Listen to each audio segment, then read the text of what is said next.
Welcome to Shashi TV. నేను మీ పవన్. నిన్న జరిగిన ఘటన, నిన్న వెలుగులోకి వచ్చిన ఘటన ఒకటి ఉంది కదా. కొండాపూర్‌లో ప్రెగ్నెంట్ లేడీని సొంత భర్తే విచక్షణ రహితంగా ఇష్టం వచ్చినట్టు బండరాయితో తలకాయ మీద కొట్టడం, దాడి చేశాడు కదా. సో, అసలు దాని గురించి మాట్లాడుకుంటే లిటరల్లీ ఆ దాడి గురించితో పాటు అక్కడ చుట్టుపక్కల అంతమంది ఉన్నా గాని ఎందుకు ఎవరు ఆపలేకపోయారు? అసలు ఎలాంటి సమాజంలో ఉన్నాము? ఏం జరుగుతుంది ఈ పరిస్థితి? అక్కడ అంతమంది బండ్ల మీద తిరుగుతున్నారు. చూస్తున్నారు, వెళ్తున్నారు. ఎవరు పట్టించుకోవట్లేదు. దీని గురించయితే మాట్లాడుకుందాము. అసలు నా అభిప్రాయం ఏంటి అని నేను చెప్తాను. మీ అభిప్రాయాన్ని కూడా కామెంట్ రూపంలో తెలియజేయండి. ఫస్ట్ కొండాపూర్‌లో అయితే సాయి లైఫ్ హాస్పిటల్ దగ్గర ఈ ఇన్సిడెంట్ జరిగింది. సో, మీకు ఆ వీడియో క్లియర్‌గా ప్లే చేస్తే చూడండి.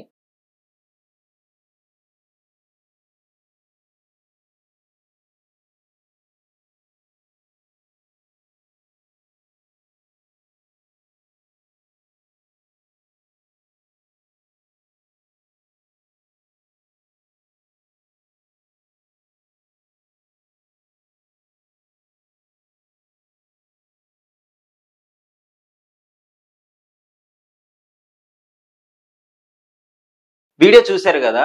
ఇష్టం వచ్చినట్టు అదే కడుపుతో ఉన్న అమ్మాయిని అంటే ఎగిరి తన్ని కింద పడిన తర్వాత అక్కడ పక్కనే ఉన్న ఒక సిమెంట్ బిల్లుంటుంది. సిమెంట్ రాయి మనం ఇల్లులు కట్టుకుంటారు గదా. సో, ఆ రాయి తీసుకొని ఇష్టం వచ్చినట్టు తలకాయ మీద 14 సార్లు కొట్టాడండి. అక్కడ చుట్టుపక్కల అందరూ వెళ్తున్నారు, చూస్తున్నారు. అసలు ఎవరు పట్టించుకోవట్లేదు. అక్కడ షాప్ ఎదురుంగా ఒక పర్సన్ ఉన్నాడు. నేను ఆ పర్సన్ చూసాడని నాకు చుట్టుపక్కల వాళ్ళు చెప్పారు. నేను వెళ్లి అడిగాను. నేను క్లియర్‌గా అంకుల్ ఇలా జరిగింది గదా. ఇట్లా దాడి చేశాడు గదా. మీరు క్లియర్‌గా చూసారని చెప్తున్నారు అని అడిగితే, చేశాడు. ఏముంది? అయిపోయిందని అట్లా మాట్లాడుతున్నాడు. సో, అంకుల్ మీరు కనీసం ఆపడానికి ప్రయత్నించారా? ఫోను చేసారా అంటే, అక్కడ చుట్టుపక్కల వాళ్ళు చెప్పేదేందంటే, షాప్ క్లోజ్ చేసుకొని ఎళ్ళిపోయాడంట. ఆపడానికి ప్రయత్నించినప్పుడు గూడా ఎవరో ఆగు అని చెప్పేసి గద్దిచ్చినప్పుడు రాయి తీసుకొని వాడి మీదకెళ్ళాడు, బెదిరిచ్చాడు అనేది చెప్తున్నారు.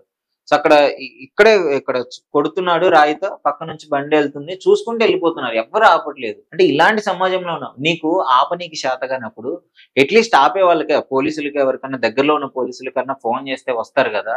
ఒక్కళ్ళు గూడా పట్టించుకోలేదు. ఆ ఇన్సిడెంట్ జరిగిన తర్వాత పాపం పక్కనే ఉన్న సాయి లైఫ్ హాస్పిటల్‌లో వాళ్ళు సెక్యూరిటీ గార్డ్‌లు ఎవరైతే ఉన్నారో వాళ్ళు రావడము, ఆళ్ళందరూ వచ్చి హాస్పిటల్‌కి తీసుకెళ్లారనైతే చెప్తున్నారు. సో, వాళ్ళు లవ్ మ్యారేజ్ చేసుకున్నారు మళ్ళీ. లవ్ మ్యారేజ్ చేసుకున్నారు. పాపం ఆమె ప్రెగ్నెంట్‌తో ఉంది. సో, కుటుంబ కలహాలు అది ఎంత పెద్ద గొడవైనా గాని, ఇష్టం వచ్చినట్టు నడి రోడ్డు మీద తలకాయ పగలగొట్టడమా సొల్యూషన్ దానికి? కలకత్తా నుంచి ఆమె నిన్ను నమ్మి జీవితాంతం మంచిగా చూసుకుంటాను, కంటప్పలు కాపాడుకుంటానని చెప్పిన హస్బెండే ఇష్టం వచ్చినట్టు ఆ రాయి తీసుకొని తలకాయ పగలగొట్టాడు. సో, అక్కడ హబీస్‌పేటలోనే ఉంటున్నారు. నేనక్కడ ఇంటి ఓనర్‌ని గూడా అడిగాను. ఏంటి పరిస్థితి అంటే, అసలు నాకు ఏం తెలీదు. వాళ్ళ వివరాలనేవి తెలీదు. ఆయన నంబర్ ఒకటుంది. సో, ఆయన వచ్చాడు.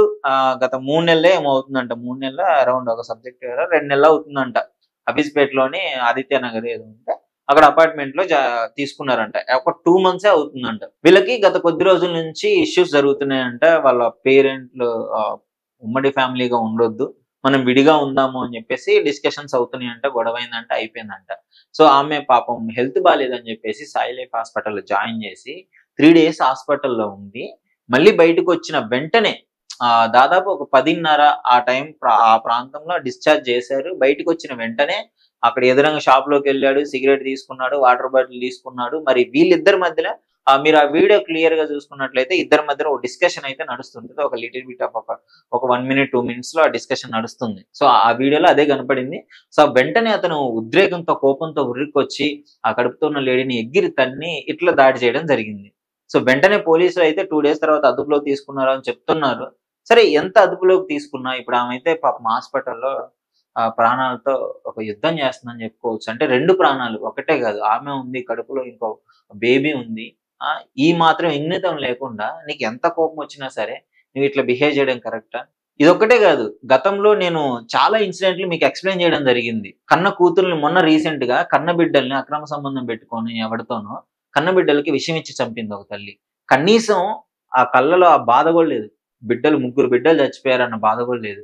ఇష్టం వచ్చినట్లు చంపుకుంటున్నారు. ఫ్యామిలీ అని లేదు, బయటోళ్ళని లేదు, అమ్మ అని లేదు, కొడుకు అని లేదు.